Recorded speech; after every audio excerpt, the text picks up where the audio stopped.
Today we're talking all things scalp micropigmentation or SMP. If you want to learn about this trending procedure, keep on watching.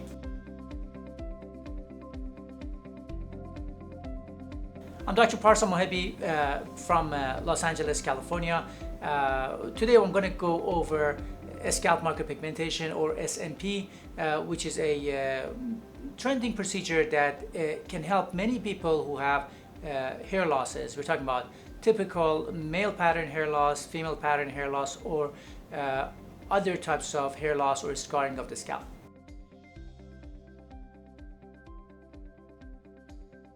The first step of SMP procedure is when we see patients design the hairline, if we have to do the hairline, and we plan on doing the type of pigments and the shade of gray and everything that we need to use.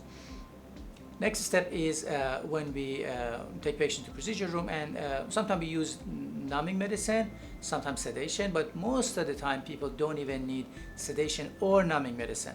So we can go directly back to starting to implement the pigments.